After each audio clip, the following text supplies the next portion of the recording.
les détails. Lundi 23 octobre 2023, mesdames et messieurs, bonjour et merci d'avoir choisi Radio Mali pour vous informer. Tout d'abord, le comité de réflexion pour l'introduction du budget en mode programme au niveau des collectivités territoriales a tenu ce week-end sa première session à Banankoro. Cette session est consacrée à l'appropriation des différents documents du comité par ses membres.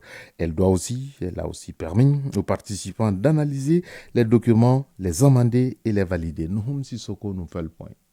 Depuis 2018, le Mali a adopté le budget programme comme mode de gestion budgétaire. Au même moment, la gestion budgétaire des collectivités demeure classique. Ainsi, pour assurer la continuité et la cohérence des programmes de l'État jusqu'au niveau local, il est apparu nécessaire d'établir le budget programme au niveau déconcentré. C'est pourquoi un cadre de concertation dénommé Comité de réflexion pour l'introduction du budget programme au niveau des collectivités territoriales a vu le jour. Cela dans la perspective de préparer et faciliter la mise en place de ce processus. Les membres de ce comité sont réunis pour s'approprier les documents. Sékou Diakité, coordinateur du projet de déploiement des ressources de l'État pour l'amélioration des services. La présente activité concerne sous-composante 2.1, intitulée « Mise en œuvre du cadre de la décentralisation », dont un des volets est la mise en œuvre de la décentralisation budgétaire, y compris la communication du cadre de décentralisation budgétaire aux parties prenantes et la mise en place d'outils permettant d'identifier les personnes impliquées dans le processus de la décentralisation et la prise de décisions financières.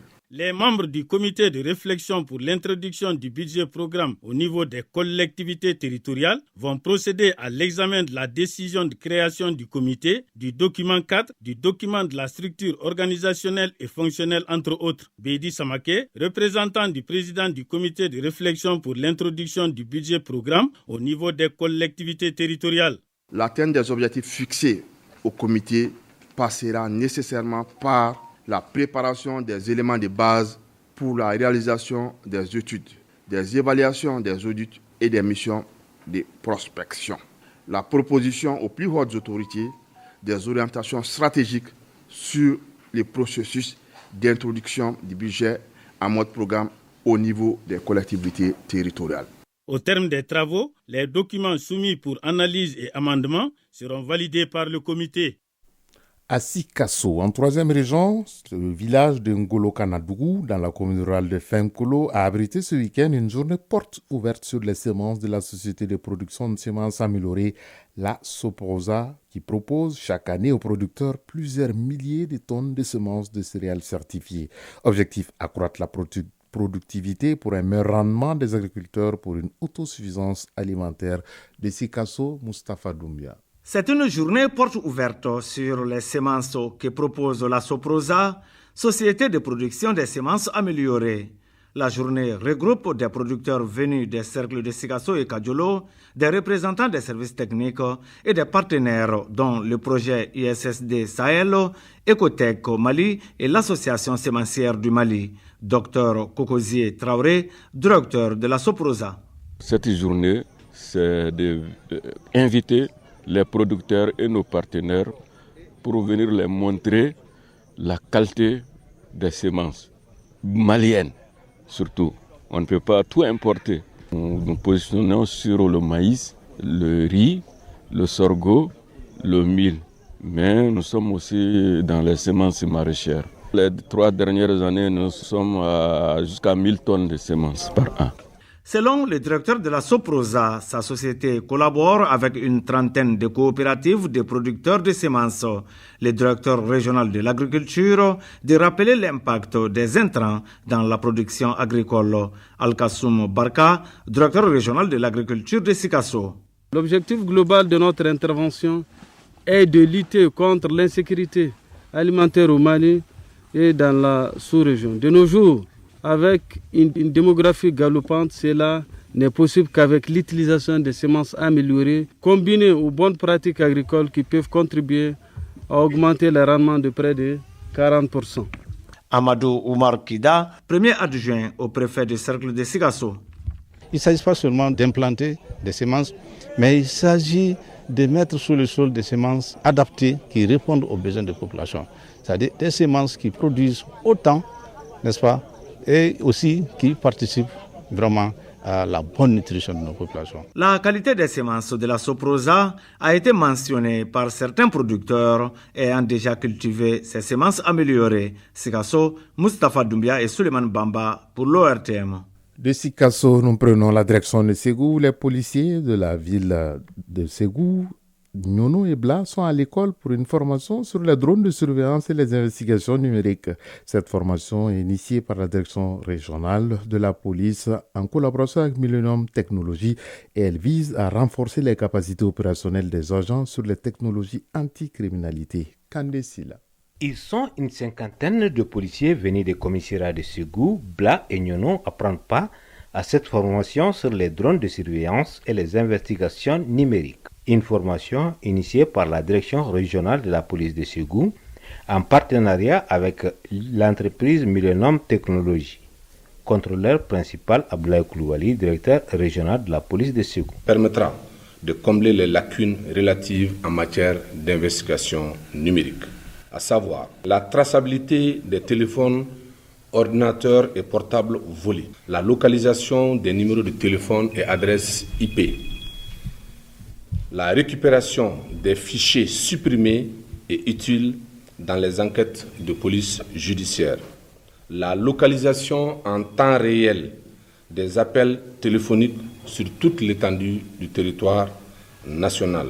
La cérémonie de lancement qui a mobilisé les responsables de nos forces de défense et de sécurité ainsi que les autorités régionales a été une occasion de rappeler toute la pertinence de cette initiative qui va sans nul doute permettre d'optimiser les capacités opérationnelles des participants.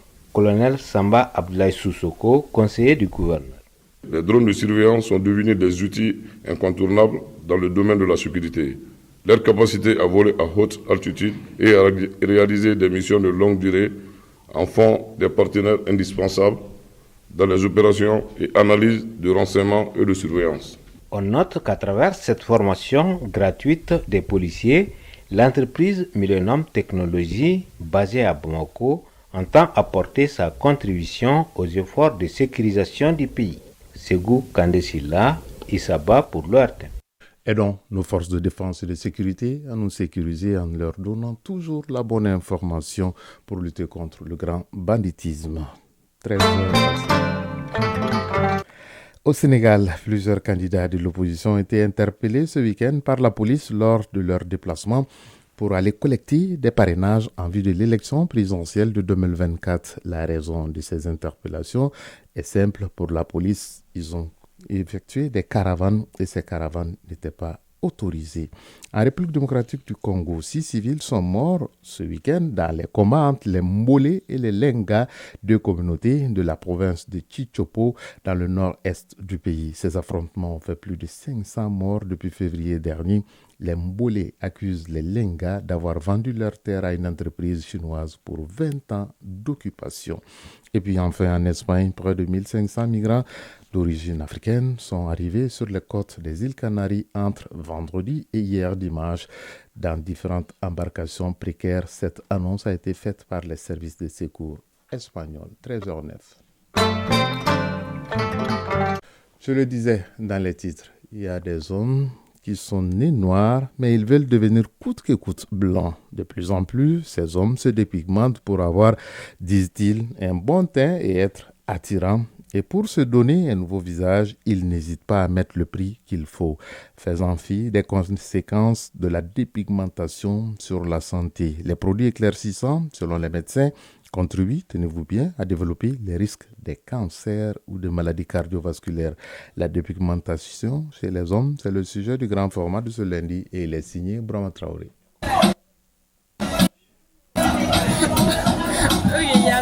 Dans ce marché de la capitale, l'animation bat son plein et l'atmosphère n'a rien à envier à celle d'une véritable discothèque, de la très bonne musique juvénile à laquelle il est difficile de rester insensible.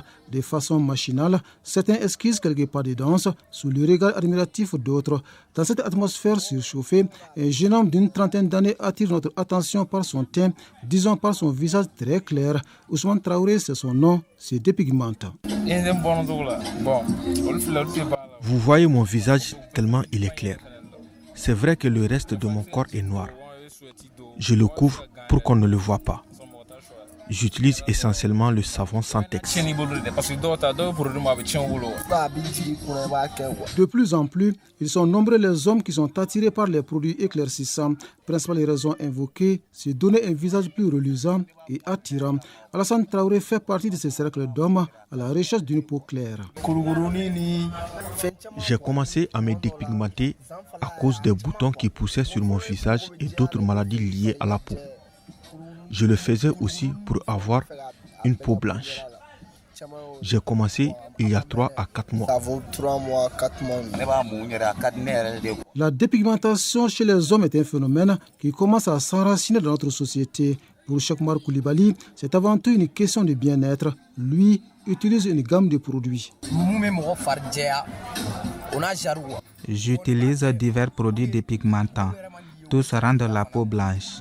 Je le fais pour séduire, surtout avoir une peau claire. La volonté d'avoir un teint plus clair a conduit également Adama Traoré à faire usage des procédés dépigmentants. Le quadragénaire dit utiliser ces produits avec précaution pour préserver la peau. Je me dépigmente de façon modérée. Chaque fois que je constate des soucis au niveau de la peau, j'arrête pour un moment. Pour réussir cette transformation corporelle, ces hommes ne lésinent pas sur les moyens pour se procurer des différents produits, comme Cheikh Oumar Koulibaly qui renouvelle son stock chaque fois qu'il est épuisé. Je peux dépenser 5 000 à 15 000 francs CFA dans l'achat de ces produits. Je renouvelle chaque fois que c'est fini. Dans un pays à forte tradition comme le Mali, la dépigmentation chez les hommes a du mal à passer. Mais le regard de la société ne semble point avoir un impact sur les utilisateurs des produits éclaircissants rencontrés. Mes parents sont au courant que j'utilise les produits éclaircissants. Le regard des autres n'a aucun impact sur moi.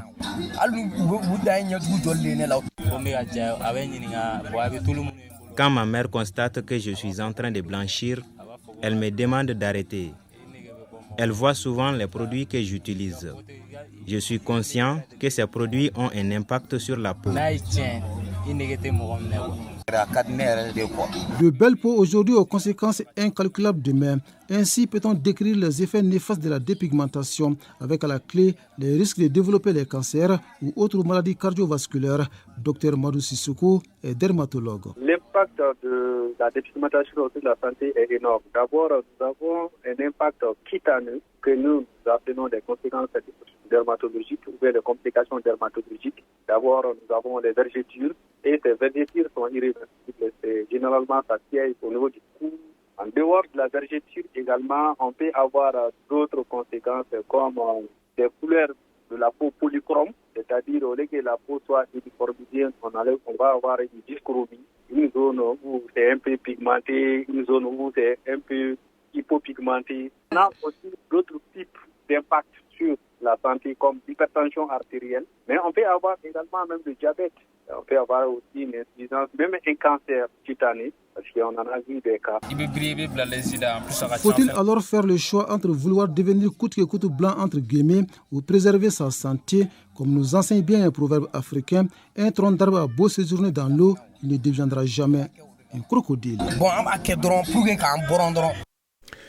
Lui, le crocodile dans son domaine, il sera là dans un instant pour nous parler de la paille sportive, bien qu'il soit contre la dépigmentation des hommes.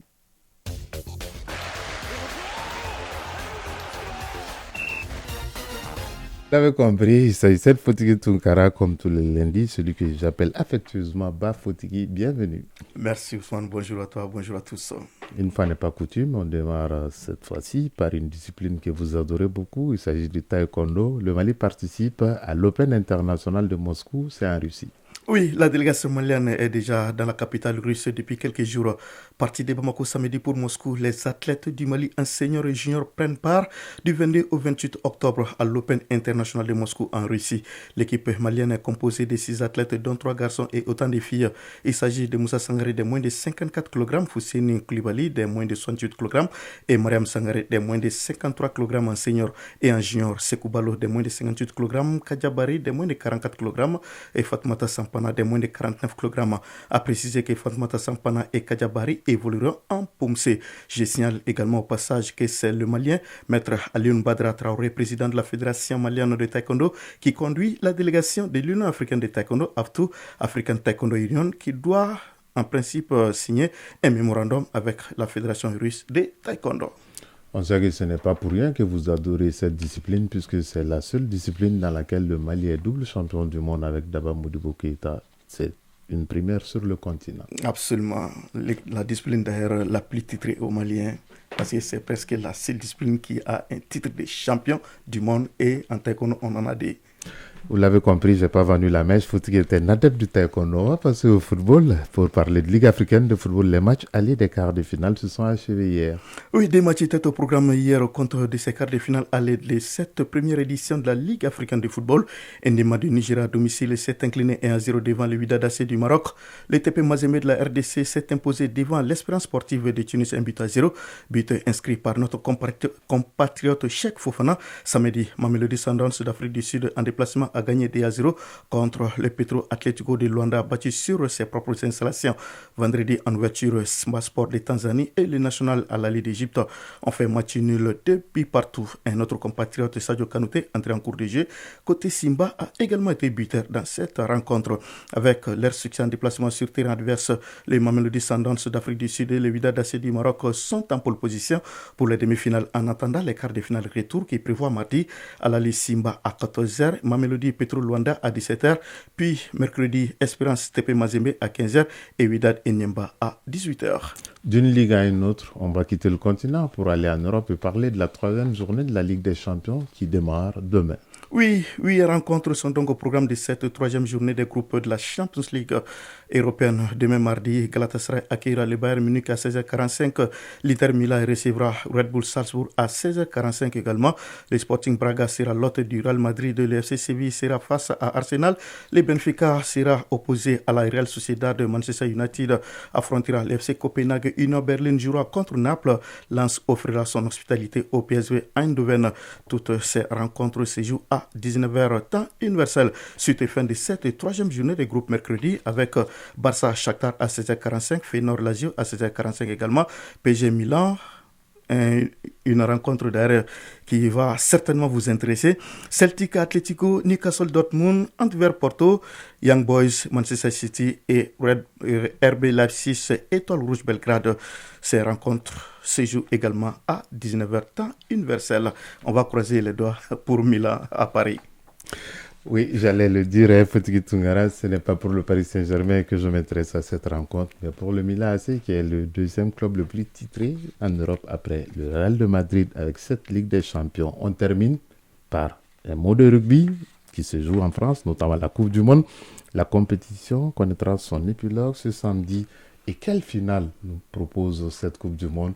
L'Afrique du Sud, les Springboks face aux All Blacks néo-zélandais, un remake de la finale de 95. Absolument. Afrique du Sud, Nouvelle-Zélande, c'est l'affiche qui propose la finale de cette 10e édition de la Coupe du Monde de rugby France 2023 qui se terminera donc en apothéose samedi au Stade de France.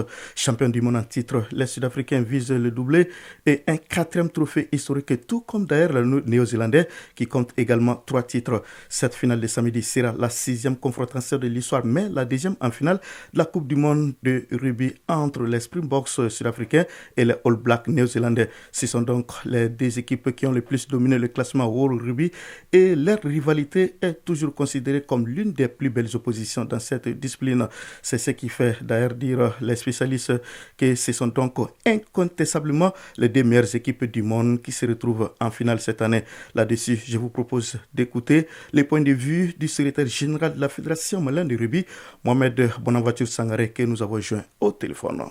Ce sont les 2 meilleures équipes du monde qui se rencontrent en finale. Parce que les Néo-Zélandais et les Sud-Africains ont montré toujours leur preuve au mondial de rugby. Ce qui fait que nous allons dire que ces 2 équipes ont déjà pris la Coupe du Monde 3 fois déjà. On verra bien qui va remporter cette 4e fois. Les Sud-Africains sont vraiment à la hauteur, mais les All Blacks vu la manière dont ils sont revenus, parce que Coupe du Monde passé, ils sont sortis en demi-finale, vu la manière dont ils sont revenus avec le jeu qu'ils ont mis en place, c'est vraiment un autre niveau. Les Néo-Zélandais risquent de mettre un jeu en place qui sera très rapide. Mais la force vraiment des Sud-Africains, c'est qu'ils ont des packs, c'est-à-dire les avants, les gros, qui sont très expérimentés, qui peuvent se faire des points de 3 points pour rien dans les mêlées en vous mettant la force pour que vous puissiez perdre ou pour qu'ils puissent gagner en pénalité. Puis je dirais que la finale de cette Coupe du Monde sera vraiment à la hauteur. Il y a eu beaucoup de changements de jeu, beaucoup d'évolutions, côté tactique, côté sport, tout ça. Et je pense que ça promet beaucoup pour cette finale.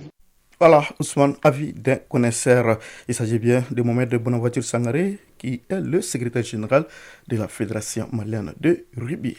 Avant de vous lâcher, faut-il un pronostic entre All Black et Springboks, même si on sait que vous êtes très panafricaniste. Ah oui, absolument. Donc, vous avez déjà répondu à votre question, quel qu'en soit Alpha. Le cœur va pencher du côté donc, de l'Afrique du Sud, qui est de mon continent. Alors, bonne chance aux Springboks de l'Afrique du Sud. 13h passées de 22 minutes à Dramani, région de Caille. C'est la fin de cette session d'information qui vous a été présentée par Ousmane Daou. Mise en onde, Bintou Traoré. Réalisation Soumaou Aïdara. Mise en ligne, Marcel Tessougué. Gardez vos positions d'écoute dans un instant. Issata Tangara sera là pour les avis et communiquer. Le prochain rendez-vous avec l'actualité, c'est à 19h30. Vous serez en compagnie de Koumba Sissé. Bonne suite de programme en compagnie de Radio Mali. Si vous êtes à table, bon appétit. Si vous avez fini de manger, bonne digestion. Bonne semaine à toutes et à tous. Chacun de nous ne peut être une étoile, mais tâchons de briller pour éclairer là où nous sommes. Tout le plaisir a été pour nous de vous servir. Au revoir et à très bientôt.